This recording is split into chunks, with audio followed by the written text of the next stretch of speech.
Ahora sí, déjeme saludar al querido Jaime Hernández para hablar de tantas cosas que hay en nuestra realidad política, en nuestra realidad mediática. Te saludo con mucho gusto, Jaime. Jaime Hernández es editor de la Jornada Sin Fronteras en el gran periódico La Jornada. Querido Jaime, un abrazo a la distancia. ¿Cómo andas? Un abrazo, querido Vicente. Bonito lunes. Tú dices, ¿por dónde le entramos? ¿A qué le entramos? Pues mira, yo creo que me gustaría entrar por el tema de esta campaña que no cesa contra el presidente. Y hace unos momentos Polemon, la revista de Polemon, sacó la existencia de una carta que Juan Collado habría dirigido al presidente para prácticamente denunciar a una serie de personajes que desde hace mucho tiempo vienen con una campaña de acoso y derribo contra el presidente, y habla de operaciones que vienen ya desde hace mucho tiempo e incluyen a personajes como Roberto Madrazo, a personajes de Televisa, funcionarios de Televisa, a personajes como el presidente Vicente Fox y su hermano. Dice incluso Juan Collado que él tiene un video de cómo el hermano de Vicente Fox recibió dinero. En fin, habla de una trama que desde hace mucho tiempo, si en el pasado lo hizo Roberto Madrazo en alianza con Televisa, pues hoy sabemos que lo hace a través de Latinos. Y el caso es que es una guerra una guerra cainita de Roberto Madrazo contra el presidente. Y esto te da cuenta de cómo personajes como Roberto Madrazo nunca ha dejado de atacar y seguirá atacando al presidente desde todas las trincheras a las que tenga acceso. Hemos visto también cómo el presidente habló hoy de que él cree y está convencido que personajes como Carmen Arístige y otros, Loré de Mola, van a ser incapaces de presentar una disculpa por los hechos, por las denuncias que lanzaron contra su hijo. Y estaba viendo este último incidente de Citlali Hernández. Me pareció, querido Vicente, muy digna y muy inteligente la respuesta de Citlali Hernández, y es cierto lo que dice ella. Lo que pasa es que hay una banalización del ejercicio de la política, y dice ella, y espero que se eleve el debate de la política, pero ¿sabes qué, Vicente? Yo dudo mucho que eso ocurra. Esa breva no va a caer. El PAN, el PRI, Claudio X González, Roberto Madrazo van a seguir en esta campaña de acoso y derribo, donde lo que no hay es precisamente debate político inteligente, sino que hay una campaña de acoso y derribo ya desembosada, descarada. Yo creo que ese es un tema al que no podemos dejar de estar pendientes, ¿no? De por dónde van a ir los tiros, porque yo creo que las elecciones ya se vienen, las de varios estados, y evidentemente ya se está preparando el terreno del 2024. Y un último apunte que tiene que ver con lo que mencionabas de Ricardo Monreal. A mí se me hace, yo creo que hasta kamikaze la actitud de Ricardo Monreal, porque al criticar la estrategia de seguridad del presidente Andrés Manuel López Obrador en estados donde como tú dices, bien dices, gobierna su propio hermano, lo que está haciendo Ricardo Monreal es atacar directamente al ejército mexicano. Yo estoy seguro que el general Crescencio Sandoval no le han hecho muchas gracias esta crítica de Ricardo Monreal, y mucho menos a la secretaria de Seguridad Nacional, Rosa Isela. Así es que yo creo que, yo no sé qué es lo que pasa con Ricardo Monreal. Es un personaje que siempre se distinguió por tener una inteligencia política bastante refinada, de ser un poco civilino político, pero que sabía operar, ¿no?, entre las cloacas y lo que tú quieras. Pero últimamente, en esta obsesión que tiene contra Cuitlahua García, yo creo que lo ha hecho perder el rumbo. Ya se ha desbrujulado completamente. Y si cree que Ricardo Monreal, que con esto está ganando puntos para la grande, yo creo que se está tropezando con su propio pie. Querido Jaime, una fuente, un contacto que tengo en el mundo de la inteligencia militar me escribió esta mañana cuando compartía la nota a la que tú haces referencia sobre los enemigos del presidente, que originalmente la publica el periódico Reforma, y me dice, ojo, la nota, lo realmente importante no es de si Julio Scherer traicionó a López Obrador, porque esa es parte de la nota sobre Juan Collado, que denuncia una red de corrupción de Julio Scherer Ibarra para abajo, el que fuera asesor jurídico del presidente Andrés Manuel López Obrador, sino el resquebrajamiento de la unidad de la conocida como la mafia del poder, que está dispuesta a proporcionar información a Andrés Manuel López Obrador sobre asuntos que eran de conocimiento popular, pero que no estaban sustentados por declaraciones de los principales operadores de la misma. No nos desviemos de lo verdaderamente importante, pues Gersmanero también ha hecho un manejo político de la información en su poder. La 4T tiene en sus manos información, ahora sí, privilegiada, que tiene que ponderar y sacar provecho en beneficio del movimiento y en su relación con la sociedad. Porque si me permites leer un poco sobre esto que mencionabas, está muy cabrón. Ahí les va. El diario Reforma señala que el abogado Juan Collado presentó una denuncia contra un grupo de políticos, funcionarios, ejecutivos de Televisa y abogados que han combatido desde hace 20 años al ahora presidente López Obrador. En una carta dirigida a él, narra episodios en los que intervienen adversarios políticos del primer mandatario desde el año 2000 a la fecha y que está incluida en el expediente abierto por la Fiscalía General de la República. Collado hizo ante la Fiscalía una solicitud de acogerse al criterio de oportunidad e incluyó en su solicitud una carta con referencias de acontecimientos políticos que dañaron al presidente López Obrador en su trayectoria como opositor al régimen. La carta fue redactada a instancias de Juan Antonio Araujo y dice, entre otras cosas, deseo externarle una serie de hechos que fueron de mi conocimiento y espero permitan entender qué es lo que ha ocurrido en los últimos años y cómo la política, en lugar de ser una forma de servir a los ciudadanos, fueron los políticos los que se sirvieron, señala la misiva. Inicia con la acusación de que a 28 gobernadores del PRI se les ordenó operar en favor del entonces candidato presidencial del PAN, Vicente Fox, durante la elección del año 2000.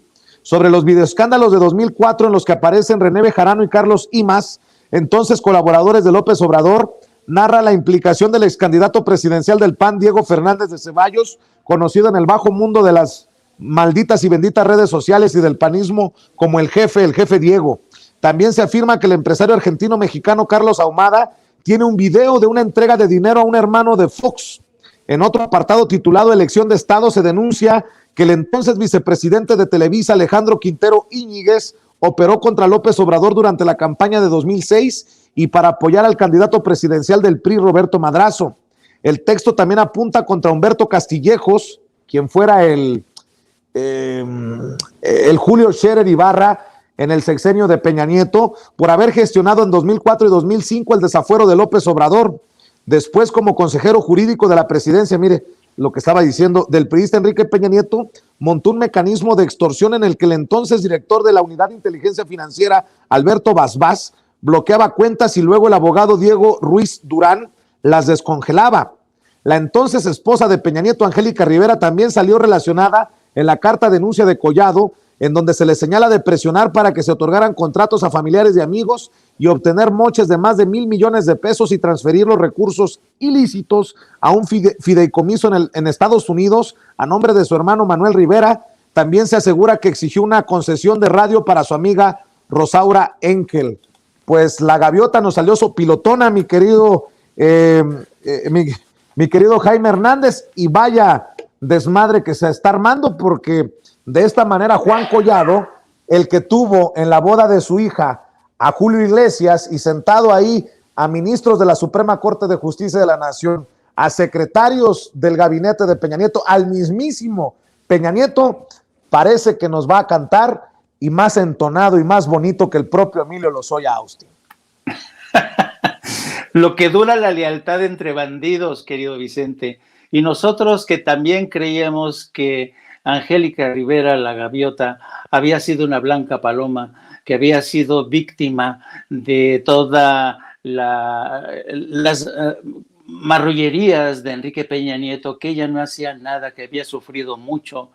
Y mira por dónde, hasta le pide una concesión para una amiga, pide dinero, en fin, yo creo que esto te da esta información que publica Reforma y que comienzan a reproducir otros medios, te da la medida hasta qué punto realmente Juan Collado, que es un experto en los andamiajes de la ley y el poder, ya vio por dónde puede escaquearse, por dónde puede traicionar y a quién traicionar con tal de acogerse a este criterio de oportunidad. Va a ser muy interesante cuando se desvelen, pero este primer adelanto como que te deja, se nos hace saliva a la boca, porque en las próximas entregas vamos a enterarnos de más cosas, y aquí ya no importa, porque entre bandidos te veas, sabes que te van a vender, y las cosas apenas comienzan, y si se atreve a hablar Collado, pues yo sospecho que otros también van a empezar a hablar,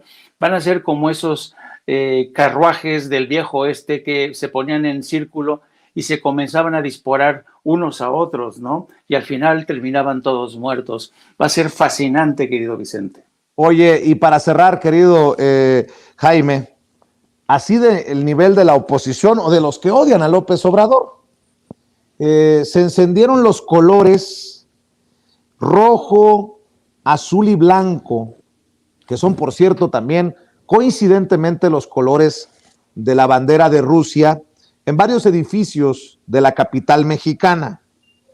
Y fueron aprovechados estas imágenes por la oposición moralmente derrotada o pedorra, como me la quieras aceptar a esta oposición, mi querido Jaime. Y leo, por ejemplo, de Reporte Índigo. Luego de que la noche del domingo algunos edificios gubernamentales y monumentos en la Ciudad de México se iluminaran con los colores azul, blanco y rojo, algunos capitalinos se pronunciaron sobre el tema en redes sociales. En Twitter circularon varias imágenes donde se observa que en algunos edificios se proyectaron luces con los colores azul, blanco y rojo en las fachadas de las construcciones. Esta situación causó que usuarios en redes sociales acusaran al gobierno encabezado por Claudia Sheinbaum de usar los colores de la bandera de Rusia. Incluso algunos sugirieron que se estaba apoyando a ese país mientras se libra un conflicto bélico en Ucrania. Pero nada más para que quede claro, la verdadera razón por la que se iluminaron los edificios fue porque desde el pasado 25 de febrero, la Embajada de la República Dominicana, rojo, azul y blanco también en su bandera, anunció que con motivo del 178 aniversario de la Independencia Nacional Dominicana, la Ciudad de México se uniría a la celebración iluminando algunos de sus monumentos más importantes con los colores de la bandera dominicana, manifestando así los fuertes lazos que nos unen. Ni eso, ni a eso le pegan en la oposición, pero como dice el presidente, la máxima de lámpara del periodismo es que lo que no mancha, tizna, mi querido Jaime. Sí, lo bueno es que hace apenas un par de horas el gobierno de México, a través de nuestro embajador en la ONU, ya presentó un proyecto de resolución junto a Francia para el cese de hostilidades en Ucrania. Tú sabes que hoy también iniciaron conversaciones en la frontera de Ucrania y Bielorrusia. Pero todo, aunque parecía en principio que había cierto grado de optimismo y México estaba a favor de ese diálogo, a juzgar por lo que ha hecho México, hay creciente preocupación, querido Vicente, porque hace como 3 o 4 horas estuve hablando con varias de mis fuentes en la Unión Europea y hay mucho temor de que realmente Putin está perdiendo la paciencia y los nervios porque la guerra en Ucrania no va como él quiere. Y el hecho de que haya amenazado con echar mano de la disuasión nuclear, es decir, de las armas nucleares, mantiene preocupada a muchísima gente. Muchos consideran que estamos viviendo una crisis quizá peor o igual de la que vivimos con los misiles en Cuba. Y hay otro elemento adicional. Algunos de los más importantes analistas de inteligencia de la Casa Blanca y los propios servicios de inteligencia vaticinan que en el curso de las próximas horas podrá producirse frase textual de Fiona Hill, una de las mejores analistas de inteligencia y experta en Rusia, dicen, no sé si ustedes ya se percataron, pero estamos inmersos ya en estos momentos en medio de una tercera guerra mundial. Esta declaración realmente ha hecho que muchos levanten las cejas porque si esto no se controla, si esto se sigue saliendo de madre, querido Vicente, yo creo que las cosas pintan muy mal. De ahí la importancia de que México esté impulsando junto con Francia una iniciativa de resolución que busca, primero que nada, el cese de las hostilidades y que sobre todo también se dejen de usar armamento prohibido por las convenciones de Ginebra, armamento poderoso, las famosas bombas de racimo y los famosos, son bombas también que se les llama de vacío, que en cuanto se disparan absorben todo el oxígeno que tiene el ser humano y lo evaporan. Así de cruel ese tipo de armamento que ya se está empleando. Así es que yo creo que esta iniciativa de México y Francia, ojalá caiga en terreno fértil. Y por eso a mí, francamente, me indignan este tipo de estupideces de andar jugueteando con que el gobierno de Claudia Sheinbaum anda proyectando la bandera de Rusia. De verdad, en serio, qué poca seriedad, en serio, en momentos tan trágicos, tan peligrosos como los que estamos viendo, querido Vicente. Y nada más para cerrar, porque mi pecho no es bodega, yo siempre les digo que no me crean ni a mí a ojos cerrados, pues tampoco le crean a otros colegas a ojos cerrados. Me da mucha tristeza en lo que ha quedado reducido Dolia Esteves. Dice Dolia Esteves en Twitter, y me lo pasaron porque Dolia Esteves me tiene bloqueado. Bloquear a RT y Sputnik es señal de que por fin se toma en serio la guerra contra la desinformación, mentiras y propaganda disfrazada de periodismo. Urge se haga lo mismo en México, España y otros donde troles y tontos útiles propagan mentiras del Kremlin por convicción o ignorancia. Pues yo le voy a hacer caso a Luis Guillermo Hernández, quien dice, ya que a Twitter le dio por calificar a periodistas, porque hay periodistas de RT que salen ya como medios afiliados al gobierno de Rusia, dice, vamos a ayudarles, medios o periodistas afiliados al gobierno de Estados Unidos, León Krause, Dolia Esteves, Jorge Ramos, Denise Dresser. ¿Quién falta? Pregunta Luis Guillermo Hernández, ante pues tweets como estos que me parecen desafortunados de Dolia Esteves, que creo que pues no van de la mano de una persona que esté por la libertad de expresión, que esté por la democracia, es como aplaudir lo que publica el periódico El País, que dice, ante la ofensiva de Rusia en Ucrania, que la Unión Europea prohibirá emitir a las grandes cadenas rusas de televisión Russia Today, o sea, RT y Sputnik. ¿Habrá quien aplauda esto? Pues yo no, nunca contra la censura. Los medios se regulan con los medios, la prensa se regula con la prensa, diría el presidente Andrés Manuel López Obrador. Jaime Hernández. Sí, yo coincido contigo, yo creo que es de una estupidez supina realmente pensar que censurando a Russia Today y a Sputnik realmente los ciudadanos no van a tener información directa o contrastada o que ofrezca un punto de vista que esté en contraposición con la de Estados Unidos o la de la Unión Europea. Yo creo, coincido contigo, que a los ciudadanos no se les puede tratar como si fueran menores de edad. Yo creo que los ciudadanos somos lo suficientemente inteligentes para procesar información, ya sea que nos llega a través de AP, CNN, podemos estar de acuerdo o no, pero tenemos el derecho de acceder a esa información de Russia Today y tomar nosotros nuestra decisión propia, si nos parece o no.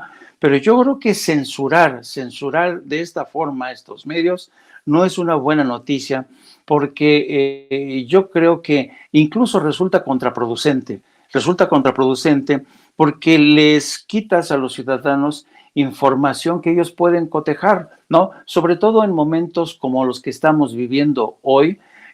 Por ejemplo, yo agradezco mucho que en México ya existan medios como el de Sin Censura y otros, que te permiten contrastar la versión que manejan otros medios como Televisa, como Aristegui, para desmontar o para valorar, emitir nuestro propio juicio. Y yo siempre voy a ser enemigo incluso en mi propio canal, Vicente, hay gente que no piensa como yo en mis análisis en esta guerra, pero yo tengo que aceptar que hay opiniones distintas y las tengo que respetar. A mí me educaron en la tolerancia, en el análisis inteligente de la información, y creo que por eso ha sido un tremendo error censurar a Russia Today y a Sputnik. Querido Jaime, ¿por qué no cerramos precisamente invitando a la gente a tu canal de YouTube, a tus redes sociales, maestro? Pues sí, mira, estamos todos los días, dale que te pego, dale que te pego. En No Apto para Cínicos seguimos creciendo, por fortuna, y ojalá que este proyecto de ofrecer una alternativa se consolide. Y también les pido que nos sigan, pero por cierto, transmitimos en No Apto para Cínicos de 14 a 15, 30 horas, y también estamos en nuestras redes sociales a través de mi cuenta personal, @Jaime Yourno o Journo, y también a través de la sección de la Jornada Sin Fronteras, donde, por cierto, hoy destacamos una historia que tiene que ver cómo la Unión Europea está discriminando a refugiados y desplazados que no sean ucranianos. Hasta ahí te das cuenta cómo el racismo y la discriminación pulula aún en tiempos de guerra. Muchas gracias, querido Vicente, y nos vemos mañana. Claro que sí, Jaime, te mando un abrazo, ya que Jaime nos deja este tema de discriminación y de racismo sobre la mesa.